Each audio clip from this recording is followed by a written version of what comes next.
everybody? It's the Felines Den Podcast, and we are back with another episode. I'm your host, Ocean. And I'm your maybe almost host, Honeybee. And your co-host, Shellstar. Hey, ladies. Hello. Hey. Well, welcome, Honeybee. Thank you for having me. I'm excited to be here today.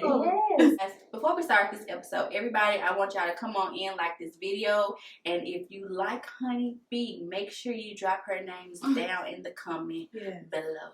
And make sure you subscribe so you can see many, many more videos. So, episode 26, what's been going on with y'all this weekend? I was surrounded by family all weekend, Really? just hanging out, and finally got some sleep. So Okay, nothing wrong happy with about it. that. Sleep here and there. Yes. I'm always with my daughters. It was raining this weekend, so we was in the house. They had a football game, but I took Chloe back home, so yeah, so we didn't stay. Okay, cool. I've been into my Zen lately. Literally this week, I tried to make it where I just, get away from social media, no phone calls, texts, but unfortunately it didn't happen. So actually yesterday was my day. I put my phone on Do Not Disturb, and I literally did not talk to nobody for a long, besides my mom. Hey, Mom. Right. Nobody though, and I loved it. That's a big step because I'm addicted to my phone. And You are? Yeah, working and stuff, people are calling me constantly. And I'm on call a lot. So I have to have my phone. It has to be on. Like, there's just no way around it. I got to the point where it's like, I got to take a break from me. And no disrespect to nobody, It's just, I run my mouth on the podcast Sunday. Mm-hmm. Whether people know it or not, I don't like talking, but I talk a lot. If I don't have to talk, I don't want to talk. With this podcast, I'd rather be behind the scene, Oh, Yeah, I just want to take a breather of talking. Yeah. Now, I did market my photography business and stuff like that on social media, but I didn't want to pick up the phone and talk. Oh, yeah. Because, when we talk, which is cool, of course, but when we talk, we can be on the phone for 3 hours straight.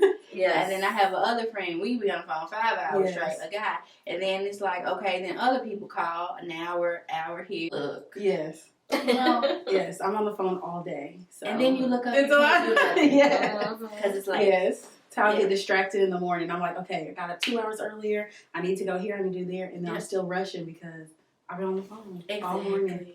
Well, I be practicing staying off of social media. I use the little schedule time on there now. Yes. So I like that. Really? So, Yes. Social media, I can agree with you. It becomes an addiction at times. You want to keep up with the latest trends. Mm-hmm. And of course, we have a podcast, and we're bloggers at the end of the day as well. So we definitely have to keep up with social media. Absolutely. Yeah. So speaking of social media, we're going to get into some hot topics. Yes. Topics. So the first topic we have on the docket today is Queen, not Queen Latifah, not Queen B, not Queen Mariah. She's a queen. Ooh. Oh, we don't talk about her like that. We don't talk about her. Not our mamas, but Queen Elizabeth. So recently, Queen Elizabeth just died September 8th at the age of 96. And if y'all notice, all of the royalty lived for a long time, longer than Americans. Have y'all noticed that? Yes. They live a very long time. And rest in peace, Queen Elizabeth. I can't really say much about you because you're a Queen of England and I'm an American. Prince Harry is fine. Rest in peace, girl. What did y'all think about it when y'all heard that Queen of Elizabeth died? Don't have Meghan coming after you about Harry, okay? That's her boo. I mean, we can share big. I'm okay with that. I was like, both times. She's been here since I've been here, so come on out. When you asked me, do I notice that? I was like, she's always been here, so I don't know. Yeah. I think that though, looking at her in a different light, like here in America, we just see this person who's kind of great, but then when all the stuff came out with Meghan Markle and the race thing, you just kind of see who that person really is. So it really didn't affect me. It's sad for their family and stuff, but yeah. Yeah, I always try to be a little comedian. Yeah. It's sad when a loved one passes. You don't want your grandmother. She was somebody's grandmother, mother, cousin, auntie, sister, wife. or whatever. So, I mean, rest in peace to her family, and she has my deepest condolence, but Yes. I can't really say anything about her or what she has done, you know, that was so spectacular, Right. except for being the royal queen. Yes. I've heard more bad things about her than good things. Absolutely. I saw this thing on Instagram. Snoop Dogg was talking about how he was out there and they was trying to arrest him for something, and then he said that she came to his rescue because of her grandchildren. Oh, yeah. So I was like, yeah. oh, wow, okay. And she was like, he's welcome here anytime. Yeah. He didn't do anything. She said that man didn't do anything. Yes. But that was Snoop Dogg true. Right. You know, That's not every day. Yeah, I can't call Queen Exeter to pay my light bill. You know? No. Exactly. She did her time. Everyone has an expiration date. Like this topic. So let's move on to the next hot topic. So our next hot topic is living on Mars. And you all know him. He is Elon Musk. He is the Tesla CEO and SpaceX. So at this point in time, he really wants to colonize Mars. Oh. Colonize Mars. So he has decided to try to launch it in 2029. It's going to be all these flying in air and domes and all these things that you live in. But right now it's kind of pushed back because they cannot produce enough engines to get there and to be there for a long time. So he's thinking of filing bankruptcy. What? Yeah. The richest man. To get the money. To get the money, yeah. And that's crazy. I mean, I guess he won't really need to have good credit anyway. He's going to be gone. Unless he's trying to come back. I don't know. So how do you guys feel about maybe potentially living on Mars and building a life? No, I don't. Because the breathalyzer thing, like, you have to have that on the whole time. Is it, like, I don't know the correct terminology for it, but would it be proof, like breath proof? You know what I mean? Yeah. Like, will we be able to breathe comfortably in our home? But then what if we need to go to the grocery store? Like, how would that work? It's probably like a tank I'm that you put good. on. You have to go out. No, and then we have to wear when we having sex too. Like, no, it's a no for me. No, that would be enjoyable. I don't know what kind of creatures out there. I barely know what kind of creatures out here. So I'm like, no. That's I don't true. live up there. Yeah, That's that'll true. be a little scary. Yeah. Seriously, I think it'll be scary because my thing is this too. Why are the clear people always trying to do? I need to say something else. You said the clear people? Right. That's what my grandfather says. So, clear or pink, whichever one you decide. That's what Okay, he why says. are people? Why some people? Why do they always do things like this? Like, you're not gonna catch a black person trying to move to Mars, or maybe go up there and visit, maybe Will Smith or somebody. Right. But we're not going up there. We're not going up there. So why? What's your motive of moving to Mars? So his motive something. is climate change because the ice caps are melting and it's getting hotter here. So basically, I think the world is going to implode, but they'll be safe. That's why I was Yes. thinking. They know something we don't know. Yeah. Let me file bankruptcy too. Yeah. I'm right on board. Yes. We can all go. A lot of people have been talking about Jeanette Mccarty in the book that came out of I'm Glad My Mom Died. And I didn't really see any hate on that. Like, people wasn't getting on her about the book. But she was just recently on the Red Table and explaining why she came out with the book and talking about what happened to her with her mom. And when I was listening to her and some of the things they were trying to say about what her mom did to her, I was just like, wow. So some of the stuff that happened was her mom was just really controlling. She was an order. There was one scene that I heard about that. She had her and her brother take a bath together, and she was 11 and he was 16. And she would wash them up together. And I was like, ooh, that was just kind of strange for their mom to do that and for them to let their mom do that. The 16-year-old brother, like, come on now. Yeah.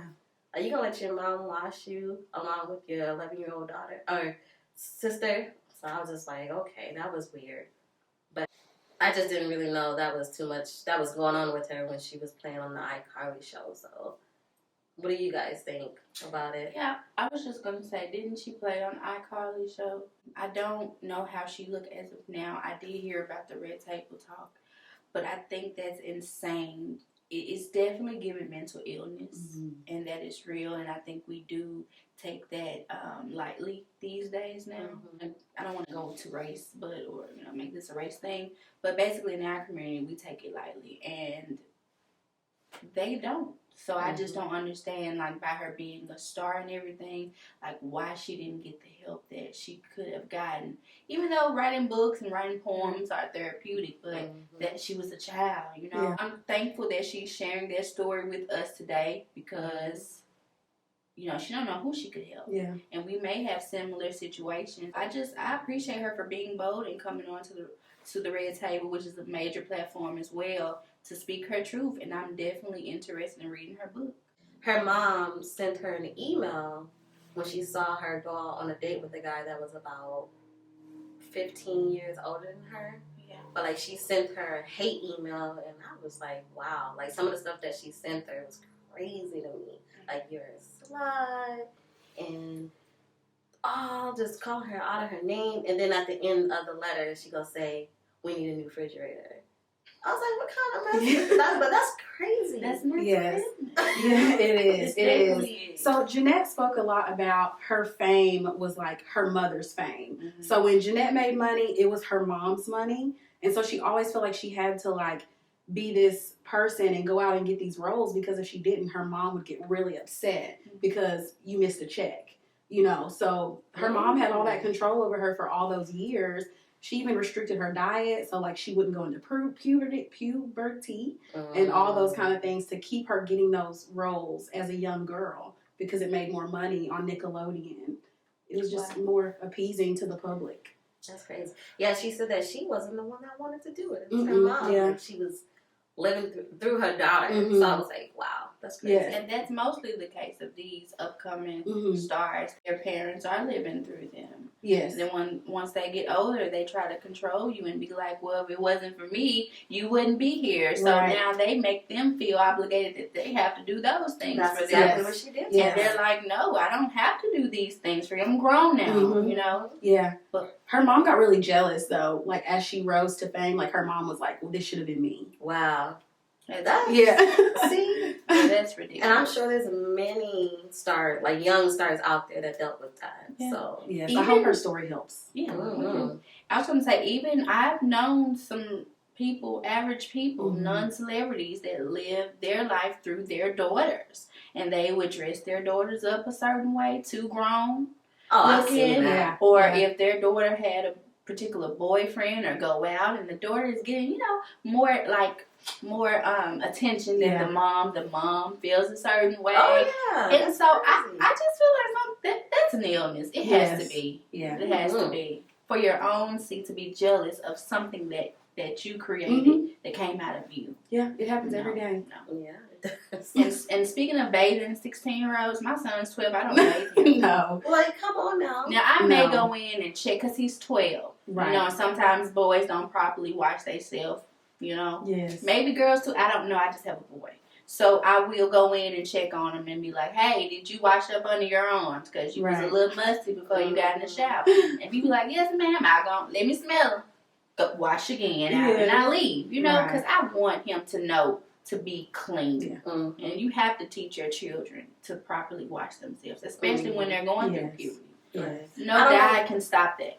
Yeah, I don't know if they were scared of her. Probably very scared. Like a 16-year-old, you okay. You're that old and you are okay with your mom watching you, but you're groomed. You're groomed. You don't know any different. Thing. Yeah. And who's gonna tell their mom? Do you think you would have told your mom at 16 to stop doing certain things that she did to you? I think I would have. It just depends on how she was treating me then. So I don't know. I can't even remember when I was 16. I mean, when you take your kids to the doctor, they have the right to ask for you to be out of the room now. When you turn 15, Yeah, so like they can be in the room with the doctor and talk about certain things without you being there because, you know, that's your privacy. That's all about you. So. Let me tell you something, doctors. If we get in that doctor office and you tell me and my son to come back and he 15 and you tell me Miss Ocean wait, I'm going with him because either you're going to let me in that room or we're going to go to another doctor's office. Yeah. Because I could be in the room with my son and then he's to the point where he's, you know, like he's at that age where he have that feeling and boobies and no ma'am because I got molested. So it's like I don't trust that. If he's 18, do what you want to do. Yeah. As long as he's under 18, mama's going to be there. Yeah, absolutely. I think that should just be a safety measure until they get 18 in the first place. I didn't know that they lowered it, so that's really surprising. Yeah, it is. So they asked the child first, so. Who pay the bill? Right. Whose insurance are you on? Right. Do you want to be out the house tonight by the time? Shoes wise. To be honest, I feel like they feel that way, especially when you start developing and things like that. Like, they have to ask, like, you want this person with you? Those sorts of things, yeah. Well, we're going to come back to this. We're gonna get what, 4 years? You're right. We're going to see. So I have become obsessed with this new show on Netflix called Indian Matchmaking. And they're in their second season. And basically it focuses on modern day arranged marriages, which is pretty neat because usually you don't meet your husband or wife until the first day that you get married. But then you have these millennials and they're like, I don't want to do that. I don't want to show up to a wedding with somebody that I don't know. So a matchmaker called Seema Auntie comes in. She's from Mumbai, India. And she brings all these options in. You have all these options. And you vet the family with your parents and your friends. And you pick like who to go on dates with and see if it is a match. Well, one of the things that I really saw was the financial part, the stability part. They take that really seriously because they want to make sure that their future lineage is stable and that they will go forth and do great things and have the money for education and to buy a home and all those things. But here in America, if we were to say that, we're gold diggers. So how do you feel about other countries being comfortable enough to say, hey, you have to come to the table with this in order to marry me based on, different than America coming and being like, you're a gold digger because you want me to make sure that I have money. So how do you feel about that? I've never really had anyone. How would I feel if someone said that I was a gold digger? Mm-hmm. Because here in America, it's like... She's not a gold digger. No. She's not. I would be offended, actually, because I know I'm not a gold digger. She's not going to take anything from a man if she doesn't like them, which I Yeah. commend her. I do get it because we are the only country that marry for love, and I don't feel a way about it because that is important. You want stability. Yes. You want to make sure that you're able to provide for your family and the man is able to provide for you. So I get that. I don't understand who made it the law here to marry for love because for me, having a marriage, I never thought it was completely based off of love. It's more of what can you bring to the table? What can I bring to the table? We like each other. Now we've been dating. We have feelings. So okay, I will marry you because I know, one, you're stable, stability. Mm-hmm. I know what you're doing financially. And we twine together. So on top of that, the financial aspect plus love, it works. Yes. I can't marry if you just broke. Like, love ain't going to pay the bill. So, like, how are they making it different from the United States and them making it look like we're marrying for love? Like, how do they know that? Because we don't have it in the vow. Do they have it in their vows when they get married out of the other countries? Like, how do we know that they're not marrying for love? It's in the vows. Well, yeah. To honor. Yeah, to the cherish, love stuff is still in the vows. Right. But not like marrying just for love, though. Like, in the vows, is it saying I'm marrying for money out there? What are they saying? Well, you already know. You bring the money before you even get married. Yeah. So they know everything. They give it to their father or to the just in terms of being like stable in general. So like if they brought me a guy, he's a software engineer. he makes $1 million a year. His credit score is this. He does this. So I know all of this up front. It's like an arranged marriage. That's what it is. Yeah, Okay. yeah. It's just modern arranged I'm marriage. Yeah. Here too sometimes. That's a part of their religion. Yeah, it arranged is. Yeah, marriage. it is. Yeah. And I actually had a client before, and she told me that she was married 3 times because the first 2 times they were arranged and they had nothing in common. And she didn't want to sleep with him, and it was just a mess. Yeah. So she went on and got a divorce. And the 3rd person she found was somebody from America, and that her family did not approve and told her, if you marry this guy, we will disown you. So after that, she moved to America, and her Caucasian husband had, a family together, and they lived happily ever after. Right. I wouldn't want an arranged marriage. No. Don't set me up. No. No, don't do that. No, and some girls are set up since they're like 13, 14. Their parents have already discussed it. This is who you're going to marry, and that's it. But that's why the Indian matchmaking show is so neat, because it's still arranged in a way. It's very controlled still, but you actually get the opportunity to date these people before you take that step. So you know that you're going to marry that person, but you just have an opportunity to date them. To meet them, and date them first. I still want to do that. That's how you know I like you. Like, even if we date, we can go on 5 days. If I don't like you, I don't like you. Well, they can pick another suitor as well, so it just depends. Oh, well, that sounds yeah. I think I need a good old churches be low key doing that though. Yeah.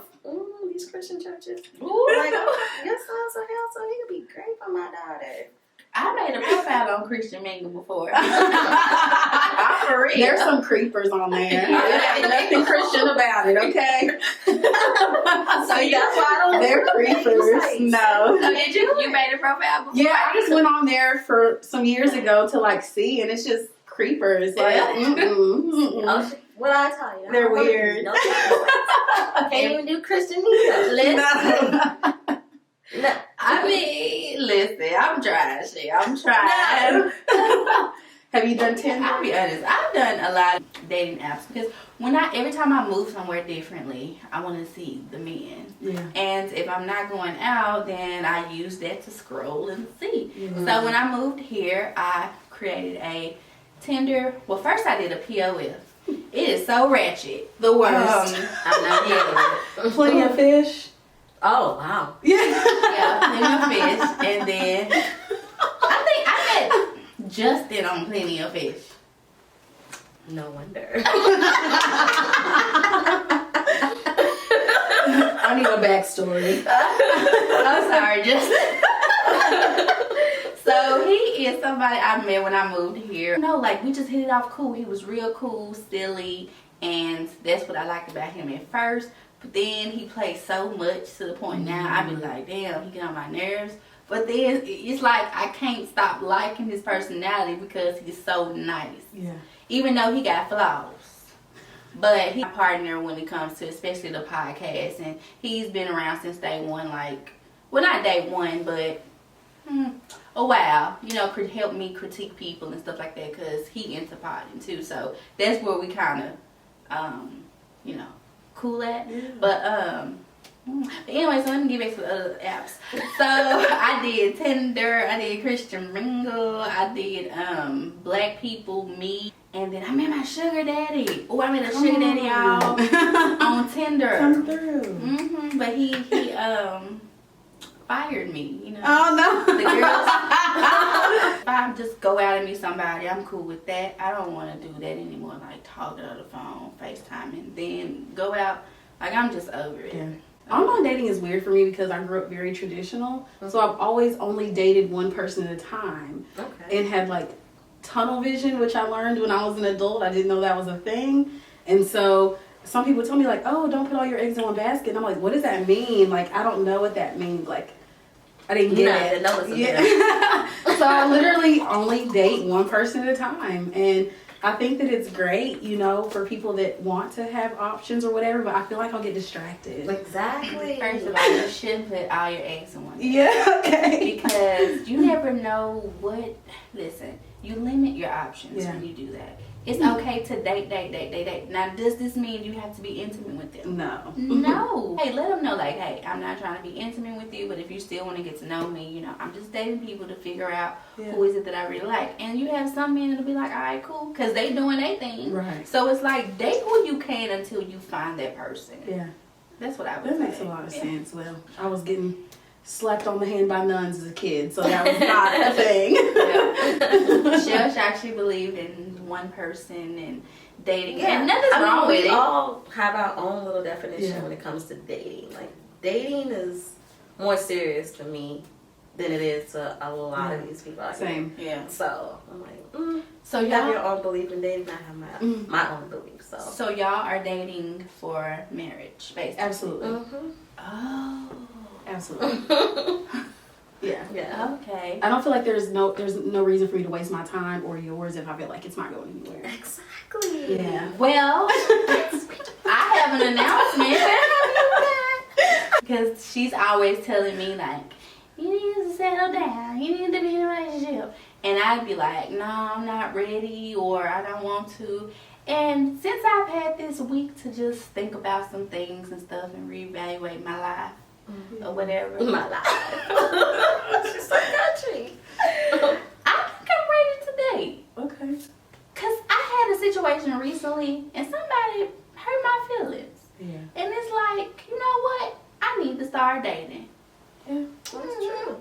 With a purpose. Yes, Okay. dating with a purpose, being very intentional about who you want, and what you don't want. Right. Yeah. I don't know what I want yet, though. Well, then just have a friend. Like, go date. Just be you. Be out there and just chill. Well, you said you're getting your Zen on, so Right. meditate, write some things down, and see what manifests. Mm-hmm. When you know what you want, then you should get back on. Yes. Oh, so you're basically saying when I know I'm ready to get married, I should. Yeah. Why I can't just freely date? Because it's confusing. Yes. Not if you be blunt to that person and tell But them. then you get your feelings hurt. No, I got my feelings hurt because I asked this person a question and that person didn't tell me until I asked them, and then he gonna say, "Well, you never asked me." Yeah. So then it hurt my Should feelings. have asked up front. Right. It But is we had a confusing. conversation at first and said, "Hey, if this happened, we're gonna tell one another," and he didn't tell me. So he was 'Cause he was deceptive. confused. Yeah. He probably got Nick's I case. just, it's It's confusing. But we never have been confused. He's probably not even confused. It's me. We've never had a problem like this. And until that and I don't even think he knows that I have a problem with it unless he watched this video. But I don't think he even know I have a problem with that. But I literally do, because it's like communication. You should have told me this. But you should communicate with him that you're upset. So y'all are both kind of like going back and forth. The reason why I'm not, because I know now what I strictly want to be to this person, which is strictly his friend. I don't want nothing else. Just strictly his friend. Well, he basically took away your choice, and I don't agree with that, because he definitely should have told you so you could make a decision on where to move from there. And I'm big on that too, so she's not confused, y'all. Yeah. But I'm a little hurt because that was like he's my friend, you know, my friend too at the end of the day, and I'm like, I feel betrayed a little bit. You know, so I'm not gonna tell him because I don't even want to start an issue. Right. I'm just going to treat him accordingly. Yeah, absolutely. Yeah. So we are going to go on to break, right? To commercial. Are you tired of going to different photographers for different occasions? They just cannot seem to capture all of your photography needs? Well, look no further, because Modish Photography, LLC can.